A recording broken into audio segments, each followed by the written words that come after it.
हमारे आसपास कितनी सारी शानदार चीज़ें हैं और ये सभी परमाणुओं से, एटम से बनी हैं। लेकिन क्या आपने कभी सोचा है कि ये नन्हे परमाणु आपस में चिपक कर ये आकार कैसे लेते हैं? तो ऐसा इन परमाणुओं के बीच अलग अलग तरह के रासायनिक आबंधों की, केमिकल बॉन्ड्स के कारण होता है। और आज हम उनमें से एक के बारे में बात करने वाले हैं, जो है सहसंयोजक आबंध या कोवलेंट बॉन्ड। मूल रूप से ये वह रासायनिक आबंध है जिसमें परमाणु साथ रहने के लिए आपस में इलेक्ट्रॉनों को साझा करते हैं, शेयर करते हैं।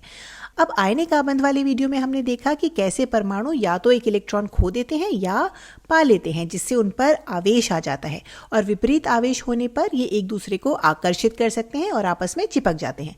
तो ये बात तो समझ में आती है ना? लेकिन परमाणु केवल इलेक्ट्रॉनों को साझा करके एक साथ कैसे चिपक सकते हैं? चलिए पता करते हैं। तो चलिए उदाहरण के लिए फ्लोरीन का एक अणु लेते हैं। देखिए, फ्लोरीन के एक अणु में फ्लोरीन के 2 परमाणु होते हैं और ये दोनों परमाणु आपस में चिपके हुए हैं। अब देखते हैं कि ये परमाणु कैसे चिपके हुए हैं। क्या वे इलेक्ट्रॉन खो रहे हैं और पा रहे हैं या यहाँ कुछ और हो रहा है? तो इसके लिए चलिए फ्लोरीन की परमाणु संख्या, एटॉमिक नंबर लिखते हैं, जो है 9। इसका मतलब है कि फ्लोरीन के एक उदासीन परमाणु में, न्यूट्रल एटम में, चारों ओर 9 इलेक्ट्रॉन होंगे और इसका इलेक्ट्रॉनिक विन्यास 2-7 होगा। यानी इसके सबसे बाहरी कोश में, आउटर मोस्ट शेल में 7 इलेक्ट्रॉन होंगे। अब चलिए सबसे बाहरी इलेक्ट्रॉनों को यहाँ बनाते हैं। ध्यान दीजिए कि यहाँ हम केवल सबसे बाहरी इलेक्ट्रॉनों को ही बनाएंगे, क्योंकि हम जानते हैं कि रासायनिक अभिक्रिया में केवल सबसे बाहरी इलेक्ट्रॉन ही हिस्सा लेते हैं। ठीक है, तो अंदर वाले इलेक्ट्रॉनों को बनाने की कोई ज़रूरत नहीं है। तो बाहरी कोश में 7 हैं, तो 7 क्रॉस बना देते हैं। हम यहाँ इलेक्ट्रॉनों को क्रॉस से दिखा रहे हैं। इसी तरह 7 क्रॉस यहाँ भी बना देते हैं।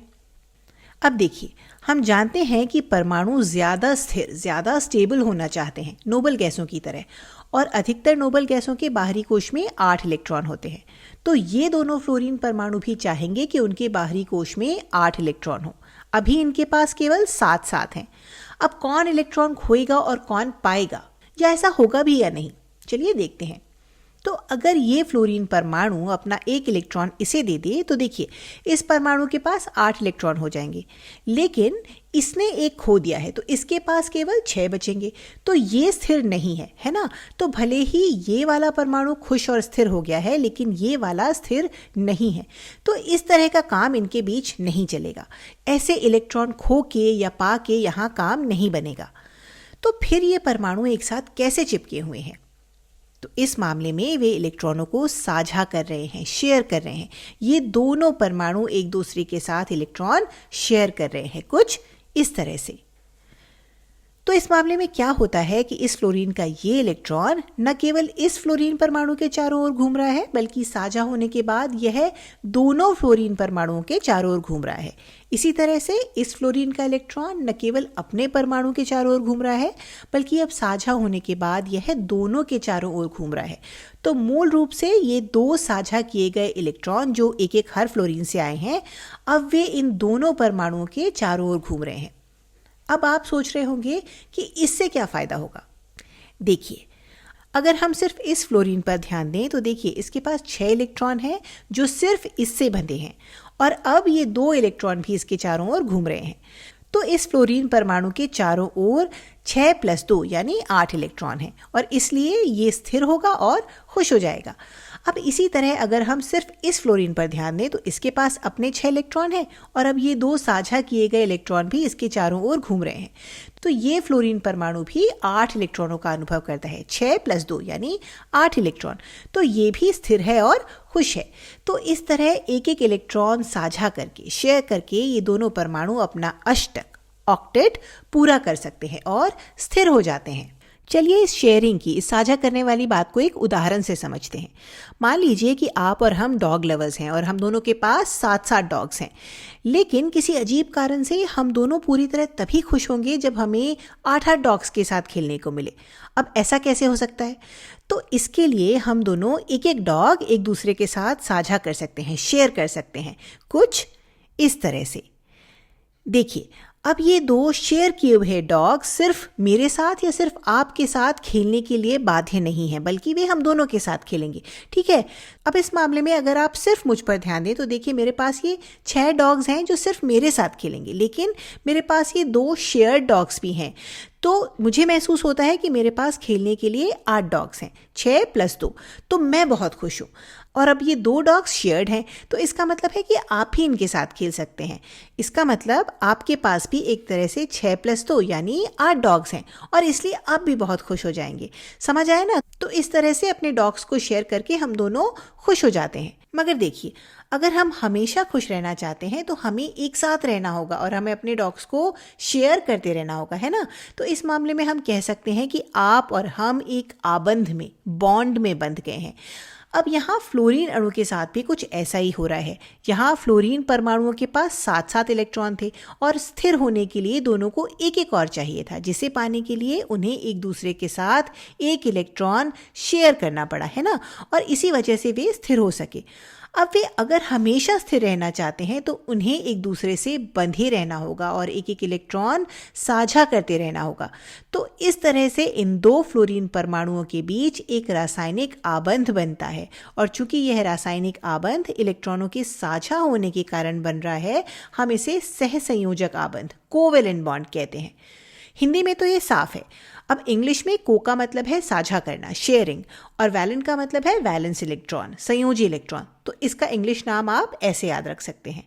और यहाँ वैलेंस इलेक्ट्रॉन साझा किए जा रहे हैं ना, इसलिए इसे कोवेलेंट बॉन्ड कहते हैं। अब एक आखिरी बात, एक सहसंयोजक आबंध को इन क्रॉस और इन गोलों के बिना आसानी से दिखाने के लिए हम 2 साझा करने वाले परमाणुओं के बीच एक डैश बना सकते हैं, बिल्कुल इस तरह से। एक अकेला डैश इलेक्ट्रॉनों के एक युग्म, एक पेयर या 2 इलेक्ट्रॉनों को दर्शाता है जो इनके बीच साझा किए जा रहे हैं। तो इन 2 इलेक्ट्रॉनों को एक डैश से बदला जा सकता है, और इसका मतलब है कि इन 2 परमाणुओं के बीच एक सहसंयोजक आबंध है, एक एकल सहसंयोजक आबंध, सिंगल कोवेलेंट बॉन्ड। अब चलिए इस कॉन्सेप्ट को थोड़ा बेहतर समझने के लिए एक और उदाहरण देखते हैं। इस बार चलिए ऑक्सीजन के बारे में बात करते हैं। तो ऑक्सीजन के चारों ओर 8 इलेक्ट्रॉन होते हैं, और अगर हम इसका इलेक्ट्रॉनिक विन्यास लिखें तो ये 2 6 होगा, मतलब इसके बाहरी कोश में 6 इलेक्ट्रॉन है। चलिए हम इसे बनाकर दिखाते हैं। तो ये ऑक्सीजन परमाणु है, यहाँ 6 क्रॉस हैं जो 6 इलेक्ट्रॉनों को दर्शा रहे हैं। अब देखिए, इसका अष्टक, इसका ऑक्टेट पूरा नहीं है, इसके बाहरी कोश में 8 इलेक्ट्रॉन नहीं है, मतलब ये स्थिर नहीं है। अब यह अपना अष्टक पूरा करने के लिए दूसरे ऑक्सीजन परमाणु के साथ इलेक्ट्रॉन कैसे साझा करे कि उन दोनों का अष्टक पूरा हो जाए। क्या आप इस वीडियो को यहाँ पॉज करके इसका पता लगाने की कोशिश कर सकते हैं? इन 2 ऑक्सीजन परमाणुओं के बीच कितने इलेक्ट्रॉन साझा किए जाएंगे? अब अगर आपने सोच लिया है तो चलिए साथ में देखते हैं। तो अगर आपने सोचा कि वे एक इलेक्ट्रॉन साझा करेंगे तो देखते हैं कि क्या होगा। अगर वे दोनों अपना एक एक इलेक्ट्रॉन साझा करते हैं तो देखिए, इस ऑक्सीजन परमाणु के पास पहले से 6 थे और अब इसे यहाँ से एक इलेक्ट्रॉन और मिलेगा, मतलब 6 + 1 यानी 7। तो इसका मतलब है कि अष्टक अभी भी पूरा नहीं हुआ है। तो सिर्फ एक इलेक्ट्रॉन साझा करने से काम नहीं बनेगा। इस बार उन्हें एक दूसरे के साथ अपने 2-2 इलेक्ट्रॉन साझा करने होंगे, कुछ इस तरह से। तो अब आप देख सकते हैं कि इस ऑक्सीजन के पास 6 इलेक्ट्रॉन थे और अब इसे 2 और मिल गए हैं, मतलब इसका अष्टक पूरा हो गया है। इस ऑक्सीजन के लिए अब 8 इलेक्ट्रॉन हो गए हैं। इसी तरह इस ऑक्सीजन के लिए 6 + 2 यानी 8 इलेक्ट्रॉन हो गए हैं, तो इसका अष्टक भी पूरा हो गया है। तो इस बार एक दूसरे का अष्टक पूरा करने के लिए प्रत्येक परमाणु को 2 इलेक्ट्रॉन साझा करना पड़े, और अब वो दोनों स्थिर हैं। तो यहाँ इस मामले में चूंकि इलेक्ट्रॉनों के 2 पेयर साझा किए जा रहे हैं, एक ये और एक ये, हम देखते हैं कि 2 ऑक्सीजन परमाणुओं के बीच 2 सहसंयोजक आबंध हैं। तो अगर हमें इसे सरल शब्दों में लिखना हो तो हम कहेंगे 2 ऑक्सीजन परमाणुओं के बीच 2 सहसंयोजक आबंध होते हैं। यहाँ एक डबल कोवेलेंट बॉन्ड है, जबकि फ्लोरीन के मामले में हमने एकल सहसंयोजक आबंध, सिंगल कोवेलेंट बॉन्ड देखा था। अब चलिए एक और उदाहरण देखते हैं। इस बार नाइट्रोजन की बात करते हैं। तो नाइट्रोजन के पास कुल 7 इलेक्ट्रॉन होते हैं, तो इसका इलेक्ट्रॉनिक विन्यास 2-5 होगा, मतलब इसके बाहरी कोश में 5 इलेक्ट्रॉन है, मतलब इसका अष्टक अभी पूरा नहीं हुआ है। क्या आप वीडियो को रोककर इसे खुद बनाने की कोशिश कर सकते हैं और दिखा सकते हैं कि दो नाइट्रोजन परमाणुओं के बीच कितने इलेक्ट्रॉन साझा किए जाएं ताकि दोनों का अष्टक पूरा हो जाए? वीडियो को पॉज करिए और एक बार खुद से कोशिश करिए। अब अगर आपने कोशिश कर ली है तो चलिए साथ में देखते हैं। तो यहाँ हमारे पास एक नाइट्रोजन परमाणु है और बाहरी कोश में 5 इलेक्ट्रॉन है, और यहाँ हमारे पास दूसरा नाइट्रोजन परमाणु है।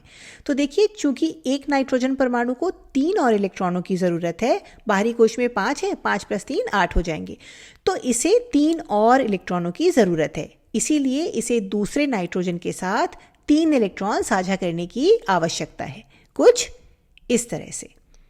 अब अगर आप ध्यान से देखें तो इस नाइट्रोजन के पास 5 + 3 यानी 8 इलेक्ट्रॉन है, इसका अष्टक पूरा है, और इसी तरह इस नाइट्रोजन का अष्टक भी पूरा है, और इस तरह से वे सहसंयोजक रूप से एक साथ रहेंगे। अब यहाँ अगर हम सहसंयोजक आबंधों की संख्या देखें तो देखिए, यहाँ एक जोड़ा साझा किया जा रहा है। चलिए रंग बदल लेते हैं। तो इलेक्ट्रॉनों का एक जोड़ा, इलेक्ट्रॉनों का दूसरा जोड़ा और इलेक्ट्रॉनों का तीसरा जोड़ा, तो कुल मिलाकर 2 नाइट्रोजन के बीच इलेक्ट्रॉनों के 3 पेयर साझा किए जा रहे हैं। तो यहाँ हम देखते हैं कि जब 2 नाइट्रोजन इलेक्ट्रॉन साझा करते हैं तो उनके बीच एक त्रिसहसंयोजक आबंध, ट्रिपल कोवेलेंट बॉन्ड बनता है। ठीक है, तो हमने देखा कि फ्लोरीन में सिंगल कोवेलेंट बॉन्ड होता है, ऑक्सीजन में डबल कोवेलेंट बॉन्ड होता है और नाइट्रोजन में ट्रिपल कोवेलेंट बॉन्ड होता है। अब एक आखिरी सवाल, हाइड्रोजन इलेक्ट्रॉन कैसे साझा करता है? और ये सवाल अनोखा है क्योंकि हाइड्रोजन के पास सिर्फ एक इलेक्ट्रॉन होता है और यह अष्टक नियम का, ऑक्टेट रूल का पालन नहीं करता। स्थिर होने के लिए इसे अपने बाहरी कोश में 8 इलेक्ट्रॉनों की आवश्यकता नहीं होती, बल्कि इसके बजाय यह द्विक नियम का, ड्यूप्लेट रूल का पालन करता है। मतलब स्थिर होने के लिए इसे अपने बाहरी कोश में 2 इलेक्ट्रॉनों की ज़रूरत होती है। अब इस नई जानकारी के साथ क्या आप वीडियो को पॉज करके सोच सकते हैं कि हाइड्रोजन परमाणु स्थिर होने के लिए इलेक्ट्रॉनों को कैसे साझा करते हैं? अब अगर आपने कोशिश कर ली है तो चलिए साथ में देखते हैं। तो यहाँ हमारे पास एक हाइड्रोजन परमाणु है और इसके पास एक इलेक्ट्रॉन है, और यहाँ दूसरा हाइड्रोजन परमाणु है और इसमें भी एक इलेक्ट्रॉन है।